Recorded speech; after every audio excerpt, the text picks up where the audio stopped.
mets le contexte. En parlant comme si vous aviez un public, pourquoi vous choisissez tel ou tel texte? Ah, très bien. On y va, on attaque. On est parti, hein? Allez.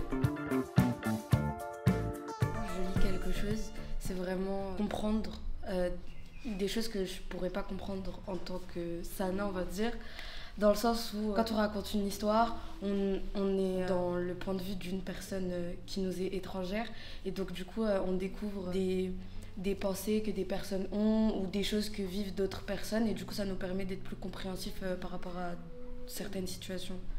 J'attends que ça soit déjà intéressant. Ouais. Et genre, j'aime bien quand je me vois dans le livre, genre, je trouve des éléments qui disent des trucs sur moi. Je me sens concernée un peu et tout. C'est très rare que je tombe sur un livre intéressant. En parlant de Wattpad, j'ai lu un livre Aymen Hinaya. Ça date de longtemps. Et en fait, tellement c'était bien ce récit et tout. Je l'ai lu, je crois, 7 fois, 8 fois. De base, c'est une vraie histoire, donc c'est ça qui m'a plu.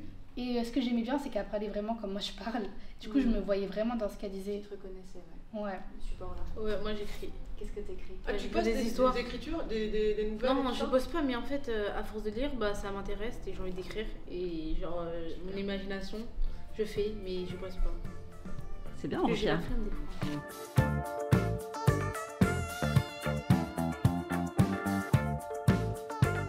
Au 4e étage du 114 rue de Ménilmontant, le Copire partage une salle avec un club de boxe anglaise, le BC Paris 20e. Jean Roche ne me voit pas arriver chez lui d'un très bon œil. Il me laisse venir, mais feint de ne jamais m'adresser un regard. Le bisutage dure 1 mois, 2 mois, et puis j'abandonne. Ce n'est pas tant que l'entraîneur m'ignore, mais le passage est trop dur. Et puis non, vaincu son combat, ce n'est pas moi. On ne peut pas me décourager comme ça. J'ai l'impression d'être en elle, on ressent ce qu'elle a dû ressentir. Les épreuves dures quand elle a commencé à la boxe. Elle a essayé de commencer la boxe avec tous les... Je sais pas comment dire, les obstacles à traverser pour atteindre la victoire. Je comprends qu'être une fille dans le monde du sport, c'est pas spécialement bien vu pour les hommes. Et que du coup, ils veulent montrer une supériorité face à elle. Mais elle, on voit qu'elle ne se décourage pas. Moi, je pense notamment au judo. Quand j'ai commencé à faire du judo, c'est vrai que je me remettais beaucoup en question ma légitimité parce que, au vu du fait que déjà les arts martiaux en général, comme la boxe, le judo, le karaté, c'est vraiment des domaines très masculins.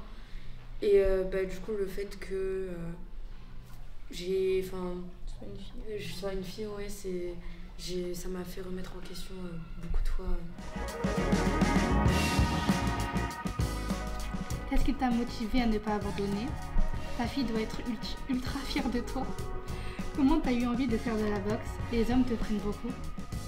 Qu'est-ce qui t'a donné envie d'écrire? Si ta fille aurait voulu prendre le même chemin que toi, aurais-tu accepté? Et qui t'a aidé à construire ton livre? Comment êtes-vous rentré en contact avec les maisons d'édition? Et pensez-vous que votre éducation a un lien avec votre réussite? On a tous quelque part un modèle. Quel est le tien? Et quelle valeur as-tu transmis à ta fille?